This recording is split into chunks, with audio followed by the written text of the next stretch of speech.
What's going on, everybody? Welcome to Dissect That Film Fresh Cuts, where we talk about new release movies that either come into theaters or are on your favorite streaming services. Today, we are talking about The Adam Project, starring Ryan Reynolds. Joining me, as always, is the wonderful Dan and Angela of DNA Gaming. Hello. And I am Brett Parker. Yeah, I'm going to introduce myself last, because that's what gentlemen do. Gentlemen do. That's right. Is that what the Jameson's all about too? Yeah. Gentleman James. Yeah. Who has to work early in the morning tomorrow? Me. That's Sips more sleep, whiskey. That just helps you sleep. Yes. So The Adam Project was released just last week, March 11th. This was directed by Shawn Levy, or Levy, however you pronounce it. He is the director of all of the Night at the Museum movies. He's done television. Was also the director of the Ryan Reynolds movie that just came out before this, Free Guy. And it's a good movie. He is slated to direct the next installment of the Deadpool series, Deadpool 3. So sweet. Yeah.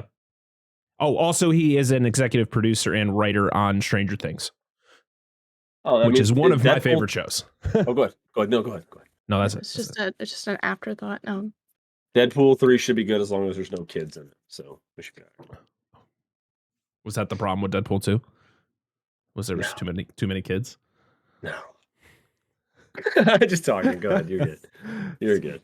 So, other than Ryan Reynolds, this also starred Mark Ruffalo, Jennifer Garner. Young Adam was played by Walker Scobel, who played this role to perfection. He was so good. Literally, like they went back in time and found it just took child Ryan Reynolds and threw him in this movie. I thought he was fantastic. Fun fact about this kid. So they've been doing press tours for this movie, and he did an interview with some, YouTube channel or whatever it was, and he is obsessed with the Deadpool movies. He said he's seen the Deadpool movies a lot, and he literally was asked if he could recreate a scene from the movie. And just imagine being able to sit down and word for word recreate a scene with Ryan Reynolds sitting next to you, the guy who plays Deadpool himself. That'd be so intimidating. Yeah. He did it to perfection, and even Ryan jumped in to just join in. It was so good. Great. And everybody else is like, what does he say? Because he's saying fuck and stuff like that. And I was like, this kid's great. At first, they asked him, it was like an interview on Good Morning America. They asked him if he's seen the Deadpool movies, and he's like, I can't answer these questions. Because he's only like 11 or 12. 11 yeah.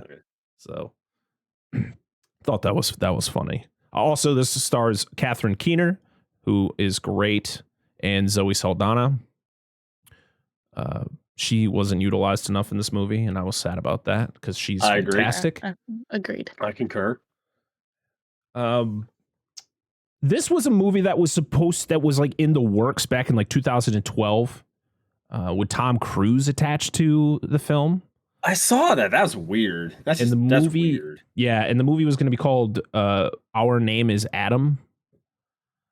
That was the original title to the movie, and then, of course, it went into development, kind of limbo. Netflix acquired the rights to it, and when Shawn Levy came into the picture, that's when it all kind of, that's where it all went.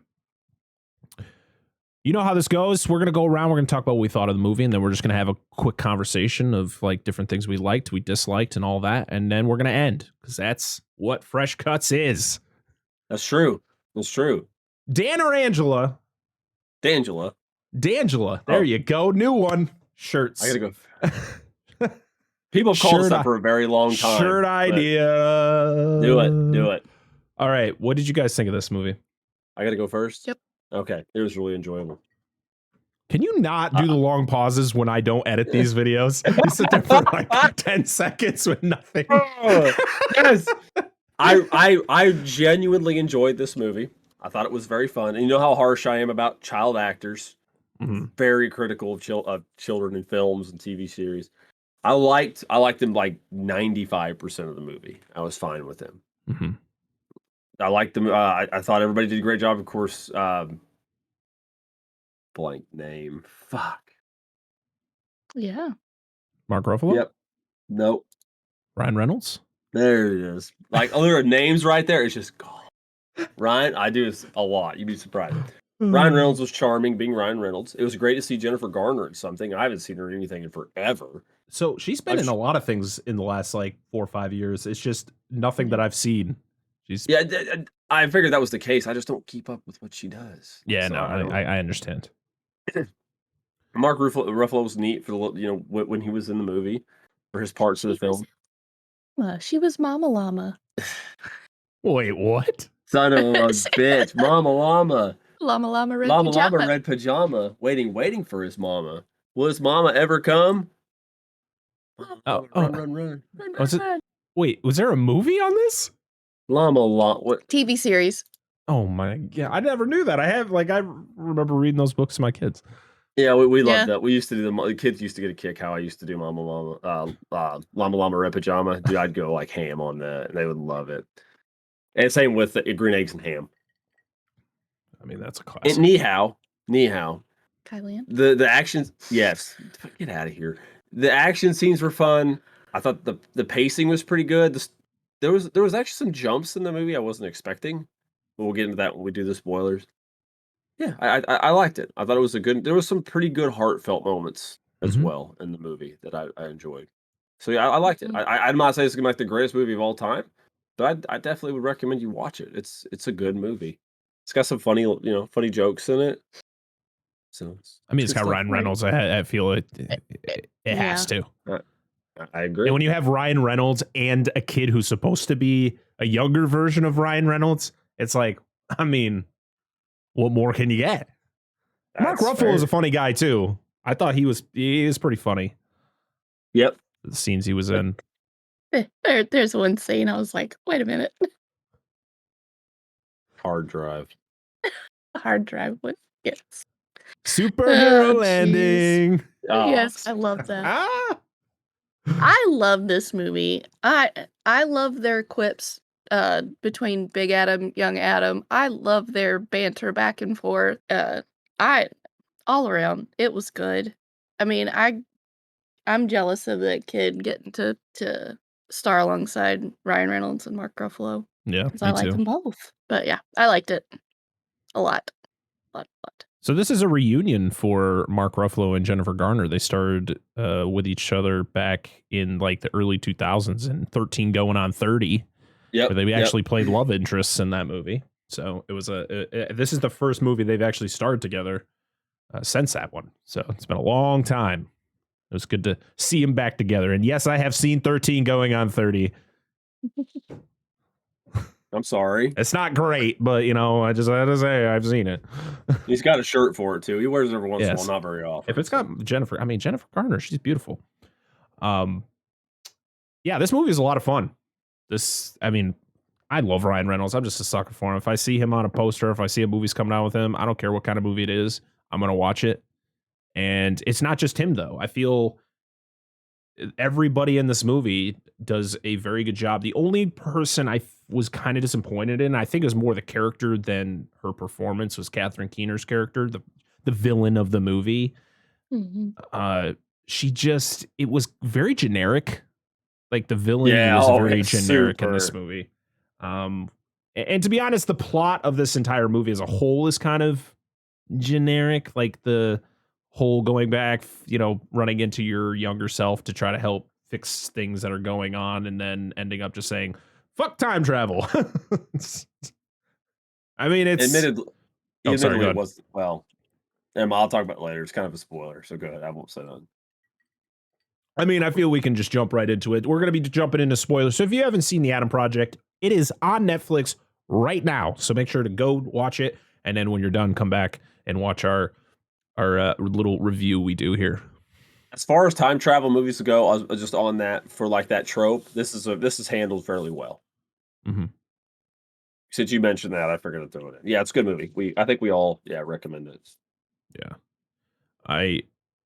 The opening I thought was was pretty interesting. I like how they, it wasn't it wasn't slow build. It was like, boom, this is what's going on. You literally jump into Ryan Reynolds. He's in distress. He's flying this jet and he's being chased by somebody. And when she first started talking, I'm like, who is that? I didn't know it was Catherine Keener, which her voice is very distinct.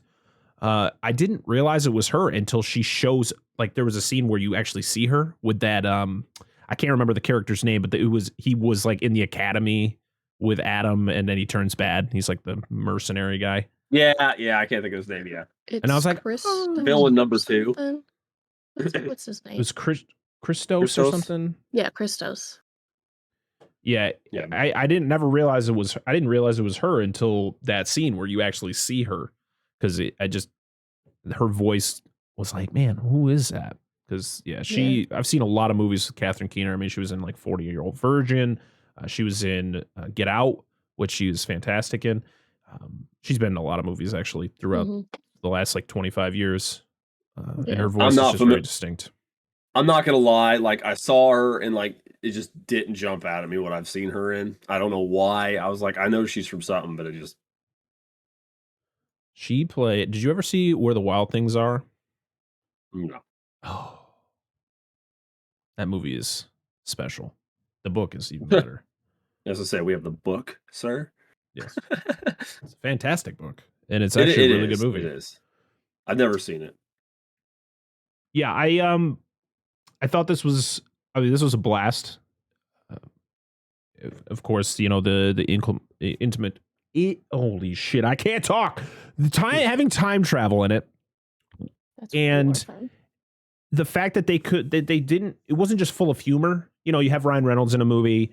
Even Mark Ruffalo, he's a funny guy. He can bring humor to films. I mean, Zoe Saldana, she's in the Guardians of the Galaxy movies, which has a lot of humor in it. So you're bringing a lot of people who know that side of film, like the comedy side. But there was a lot of heart in this movie. Like there are some genuinely like gut-wrenching shots, especially Ryan Reynolds' character, the older Adam, and Zoe Saldana, their husband and wife. And the whole purpose of him going back in time is he is trying to find her. He's trying to rescue her because supposedly she had died, but he didn't believe it. So he stole this time traveling jet and was going back to search for her. But unfortunately, he went to the wrong year. Yeah, he was off by 6 years, right? He was supposed to go to 2018. Instead, he landed in 2022. So it was 4 years. Sorry. And so when he crashes in 2022, he crashes and it's pretty funny how he crashes at his house, in 2022. Like, did he input that exact location when he goes back in time, or was it just kind of a coincidence? Yeah, because he was getting like shot and stuff. I don't know if that might have thrown it off. I want to throw this out here for you guys because I want to test y'all. Just since we're in the spoiler section, if you could pick, because I asked Angela what you think my favorite scene in this whole movie was. I already said that was the joke with the hard drive, but I don't think that was right. To be honest, I couldn't even fathom what it would be. All right, you want me to tell you now or when we get to it? No, you can tell. We're not gonna. How this show works. Oh, that's right. We're not doing that. My favorite scene is actually when it's older Adam talking to his mom in the bar. Oh, that scene was good. That scene was so good. It just felt like emotionally was so well done. I thought he was gonna start crying. I was like, holy shit, everybody's gonna start crying here. I was like, it was just so well acted. I love that scene. Like that scene out of everything in this whole movie, because there's a lot of those heartwarming, touching scenes in the movie. That was 100% my favorite. And I don't know if it's, I mean, obviously I love the acting and everything in it, but my brother and I were raised by my mother, so like I kind of like, I don't know if I get like the connection, like the single mom vibe. And I don't know. That's kind of made me think of reminiscent of that. So no, that scene was so good. And it really, I think watching this movie really shows that Ryan Reynolds has got some dramatic chops. Like he is not just when people think of Ryan Reynolds, people think of, Deadpool, Van Wilder, like those movies where he's constantly joking. Like he's always quick with the quips and the jokes in this, which he does in this movie because he's Ryan Reynolds and he's just so good at it. Why have him stop? But those scenes where like, yeah, the bar scene with his mom, pretty much telling her like, no, your son doesn't hate you. Your son loves you. It's just he doesn't know how to process what the hell's going on in his life. He just lost his father. He's a smartass. He's getting beat up at school all the time. Yeah. And all that stuff. He just doesn't know how to process everything that's happening in his life. Another scene, which is, heartbreak, of course, him reuniting with his wife after the big fight scene. Yeah. And you could just see like, the fact when they go back to she's got a cabin on a lake, which is fucking awesome. This entire movie is shot beautifully. And the location, which is, I believe, British Columbia, I think, Vancouver, is fucking gorgeous. Like, it's such a gorgeous landscape. And yeah, so, she's like, you got to go.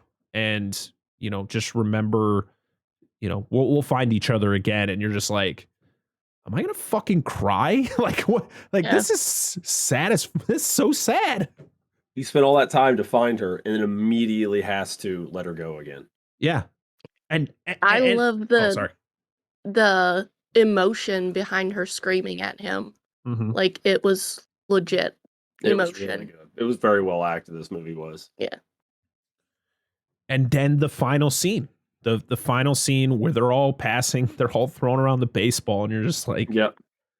The fact where they hug it out, and like Mark Ruffalo's character is, of course he dies in 2022, but in the 2018 timeline, he's still alive, but he's pretty much like, I can't know when it happens. I know it's going to happen because I knew the first time I saw you guys that something that I wasn't, something was going to happen, but I can't know.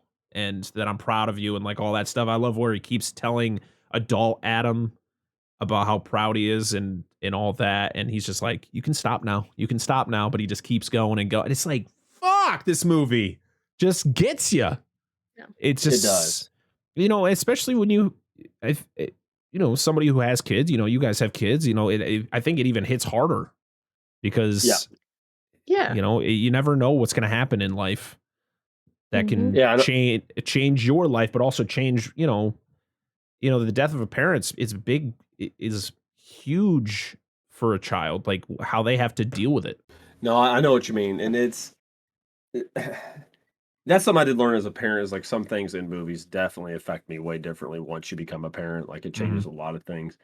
But one thing I do like about this, and I don't know if it's an important thing that I like, but they never mention what happens to him. Just it was an accident. What's the car accident? Okay. I must have missed it. I just heard it said something about dad's accident. I was like, but they never really specified.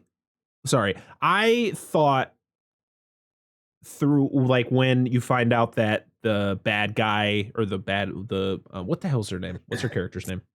Maya Sorian. Maya. Yeah, I'm just gonna call her Maya. I don't want to pronounce her last name.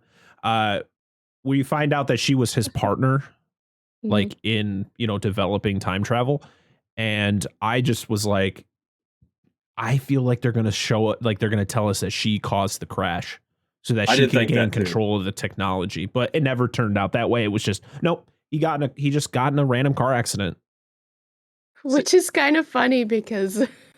He runs into the other car. No, because I've been in one. I'm offended. Stop it. He runs into that car at the end during the end fight. And he's like, the car? Yeah. Remember he got shaved. He's shaved by the Subaru. Yeah. He's like, I got shaved by mom's Subaru. I saved you with that Subaru. Don't say that's your mother's car. I really liked when they were talking with each other at the hotel or whatever, or out in the outside, and because that's something that you think about when you get older, is you want to tell your younger self all these things that you've learned. But in turn, it was his younger self telling him things that he had forgotten. and why his dad did what he did. Right. I have some qualms with that scene. I've got no problem with the kid telling him, like, hey, there's this stuff that happened when we were younger that you don't remember. Because there's a lot of things, even now, I don't remember Right. that happened when I was younger, unless like something triggers a memory in it. Which I understand the point of this scene, right? You have this kid that's in the movie, and he's obviously his character flaws are a big highlight of the movie. Like that's kind of like he's trying to show like don't be like that. Whatever, I guess. I don't know. But like it was like this like I understand him telling that, but this is like this sudden moment where he like sage like moment by again a kid. I know I'm real critical of this shit.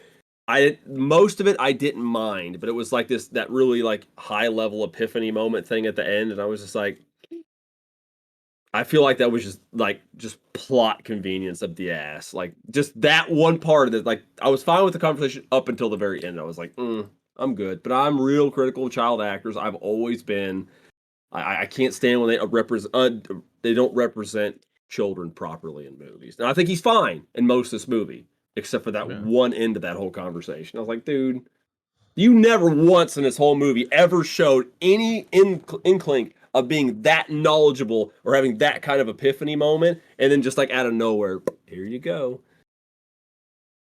That was that one major issue I had with it. Be me right or wrong, I don't like it.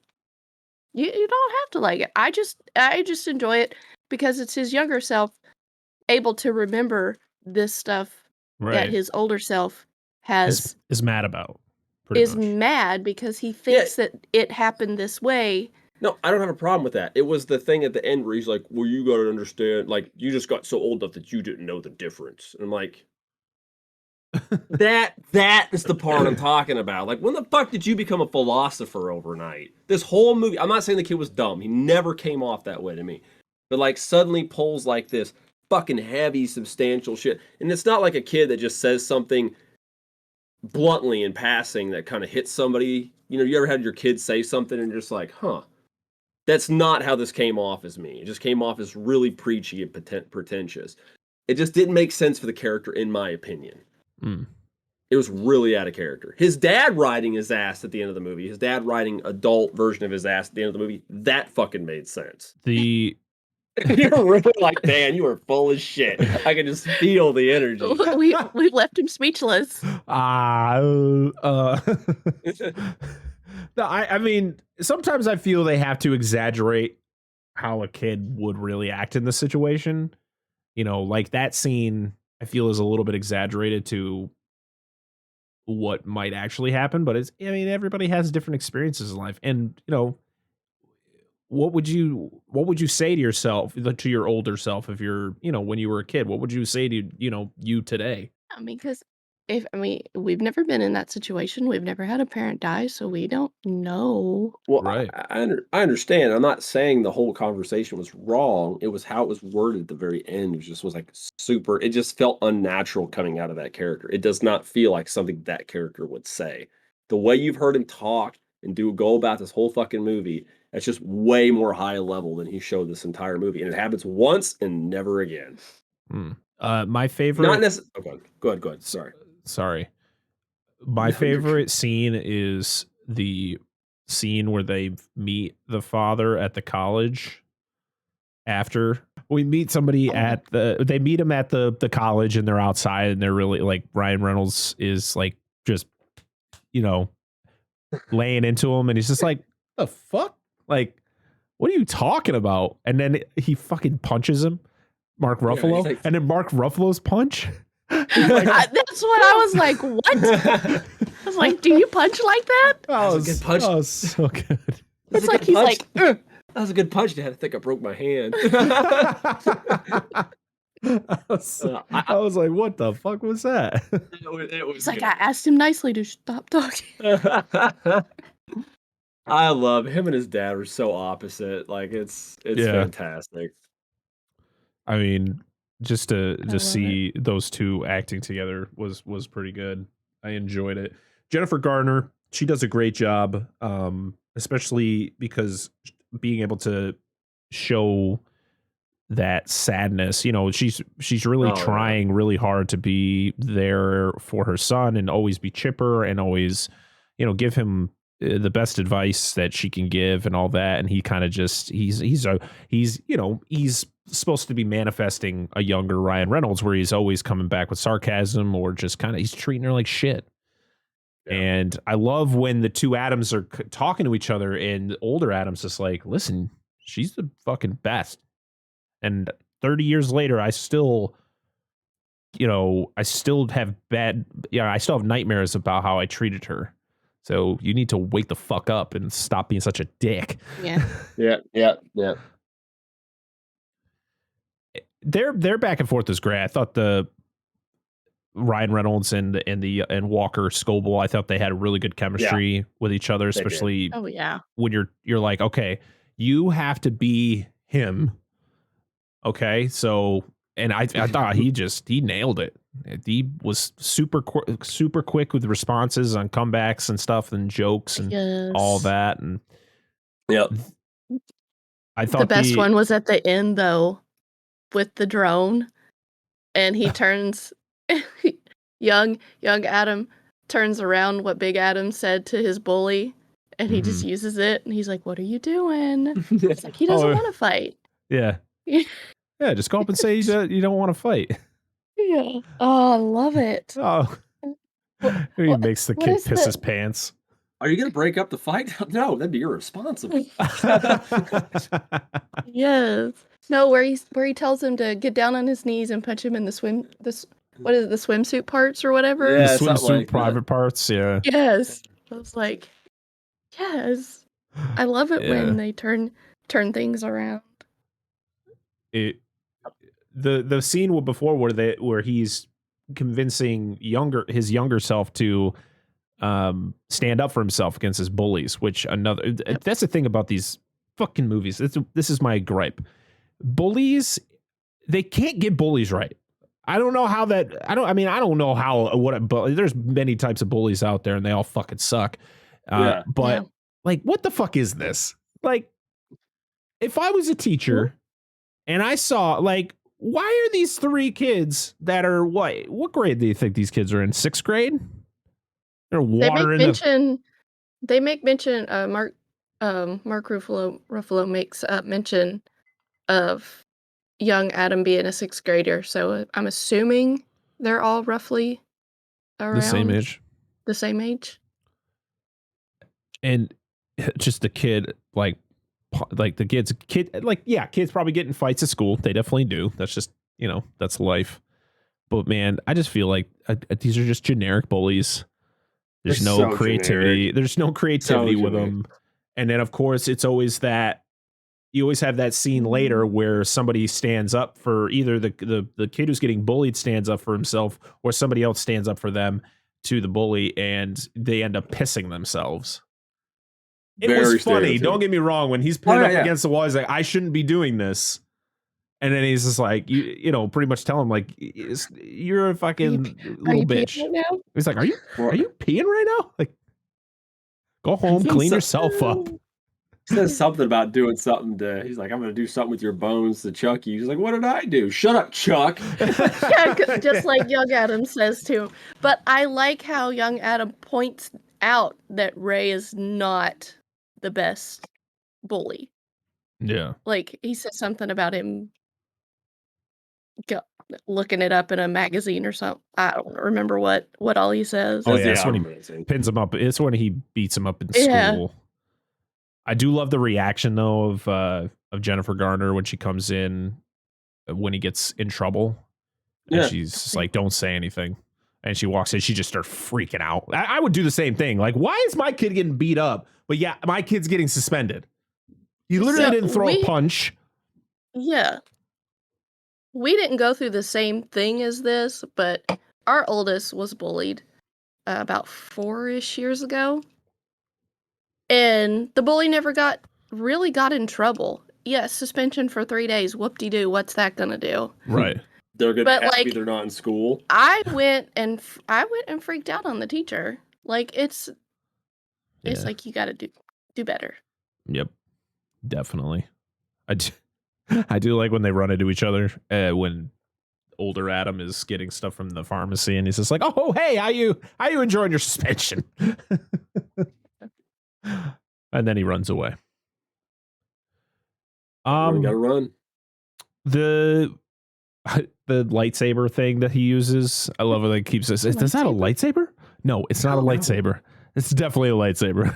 Yeah. The fight scenes were really fucking cool in this movie. They were fun. Yeah. The way that he uses that thing, and I like the particle effects when he kills one of the the guards or whatever the hell they are, and because he even explains, it's like people who die outside their timeline, they die differently, and that's why they like turn into like Thanos snapped again. Yeah, right. Yeah, that was Mark Ruffalo's like, I was in that movie. Yeah, a whole lot less ash though, for sure. Yeah. It's like, yeah. And it just dissipates. It's just like nothing. Right. Yeah. I was like, that's pretty cool. And when Zoe Saldana shows up, she fucking just kicks ass. She's so good. And I just feel like we didn't get enough of her. No, dude, I was like, I like the scene at the very end though, where their first meeting in Academy. Oh, it's great. She doesn't just. Oh, by the way, snoring. Right at the end of the movie, she totally uses a fucking scar. I'm just gonna throw that out there. Oh, when she's shooting at the truck that's coming down the road, and then yeah. Oh yeah, Pretty. So cool. I love her defenses. Mm-hmm. But the fact, when Adam's plane takes off after he leaves her, and she just turns around and like just stares up at the bad guy and just like, yeah, fuck you. Yeah. And then she dies, but you don't see anything. Knew it was coming. Yeah. The thing that's crazy to me is so she dies, right? Yes. Or at least she would have to die. How is she in the future? Does it reset? Well, they killed Soren. Exactly. They killed Maya but dies. Does it work the opposite way?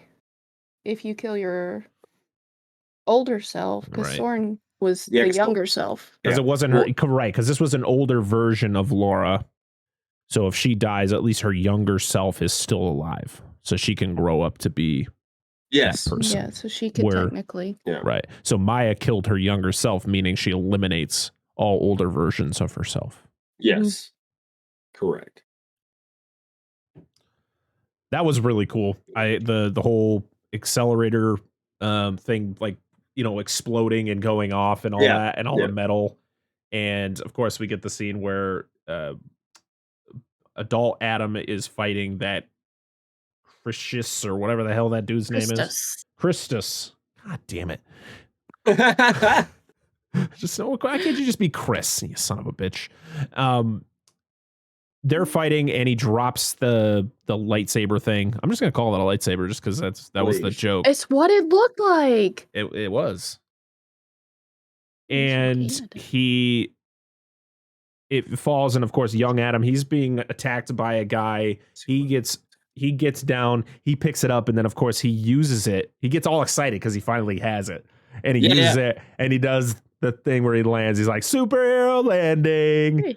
And it's a callback to Deadpool. Yes. Oh my god, I just remember that scene. I was like, when that happened, I was like, I know that movie. Have you ever gotten your butt kicked by a 12-year-old with an inhaler? And it instantly gets murdered. He just gets fucking punched right out. He takes one swing and and adult Adam's just like, the fuck do you think was gonna happen? Oh man, this was just a fun movie. I don't know what else I can add to this. There's really it's a simplistic time travel movie. There's really nothing that's super complicated about this. It's a movie about going back in time to rescue somebody. This is a very similar-ish, plot to Back to the Future. If you really want to look at it, it's very similar. I love that the dog. Oh God, what the hell is the dog's name? Hawking, which is a throwback to all the dogs that Doc Brown had in Back to the Future. They were all named after famous scientists. Well, they even mentioned the freaking shit. what's his name from Back to the Future? The villain in the first two. Biff. Yeah, they mentioned. Oh, you mean like Biff? And Yeah. like, no. Oh, yeah, it's because he's asking all the questions. He's like, "Can I?" Yeah. So, can we bet on things that are that haven't happened yet? It's like Biff from. Yeah. Like, no. The dog isn't even credited. That's bullshit. The dog doesn't get credits. One of the dogs in the movie awesome. is actually Jennifer Garner's dog. I don't know if it was the I had adult heard that. dog or if it was the puppy. But yeah, but one of them was her dog. I love this fucking house. And It's a nice house. So they show the house and then they show the Yeah, an backyard, which awesome looks like they backyard. live in the woods. And then when she comes home from her date, you see out and it's just like a regular neighborhood. Like there's houses across the street and they're like pretty close. I'm like, what the fuck is this? It's like Narnia. You just open the door and they're like, welcome to Winter Wonderland. Heck yeah. No, pretty much. Good lord. Really cool. Yeah, I don't know really what else to add. If anybody has anything to add to this conversation, make sure to drop it down in the comments. Do you guys have anything to add before we end this? Just a fun romp. It's on Netflix. You can watch it whenever you want. I mean, man, pretty much everybody's got Netflix, so just get it and watch. It's worth a watch. It's probably not going to blow your mind, but it's a very heartwarming, entertaining film. It's what, 2 hours? No, it's an hour and 45 minutes. It's a little less than 2. Yeah, it's an easy watch. Really good effects, fun acting. All around, this is a highly recommended, especially for Netflix. I think with Netflix doesn't really. Their movies are kind of hit or miss. It's very like shoddy with Netflix. I feel this is a top tier Netflix movie. Where they specialize more like in their shows. I feel like they put a lot more effort into those. So I was very happy with how this turned out, and I'll probably watch it again at some point down the road. It's one of those movies you can kind of just put on in the background if you really wanted to and do some stuff. It's definitely got some rewatchability for sure. Yeah. So if you have Netflix, give the Adam Project a chance. I think you'll have a good time. And if you do watch it, make sure to let us know, what you thought. Make sure to leave a comment on the video. Make sure to like it and hit that subscribe button. Please. It's pretty easy. It's free. Also, if you listen to us on podcast services, make sure to rate us on whatever podcast service you listen to us on, if you have the ability to rate. So Spotify, Apple Podcasts, and one that I've been using a lot, Good Pods. Very cool app that you can rate and review. And you can see if you can follow people and see what they're listening to for podcasts. It's really a fucking cool app. It's fairly new. They're still doing a lot of stuff, but I highly recommend if you want to get into listening to podcasts, or if you're already listening to podcasts and you're like, fuck whatever I'm listening to, go to Good Pods, because it's really easy to use and a lot of cool shows. Next week on Fresh Cut, we're going to be sitting down and talking about the new Disney Pixar movie, Turning Red. This is going to be our first animated movie, right? That we've talked about on this show, other than Nightmare Before Christmas, which I guess I don't consider that animation. Claymation. Yeah. I guess it's our first traditional. It's more traditional nowadays style, where it's computer animated or drawn. I think it is. So yeah, we're gonna be sitting down and we're gonna be talking about Turning Red. I'm very excited about that. That's gonna be fun. No, I don't mean anything bad. Apparently, it's very aggressive. Apparently, it's been super divisive. Apparently, yeah. I can't wait to want talk to see about it. I can't wait to just piss people off. Like you do every week. This is what we do on this show. That's right. Oh boy. Make sure to check out our Wednesday video, which will be our video debut of Resident Evil Apocalypse, which we did back in June with our good friend Piggy. And on Friday will be our video, or our episode of the podcast, where we talk about one of the best movies ever made, Batman and Robin. And Mr. Freeze. Yeah, he's in there too, with all of his ice puns. I love his ice puns. I'm quitting. Until then, everybody, this has been Fresh Cuts. I am Brett Parker. That is Dan and Angela of DNA Gaming. We are Dissect Jurassic That Park Film. 3! Yes, go watch Jurassic Park 3. And make sure to subscribe to the YouTube channel. See y'all next time.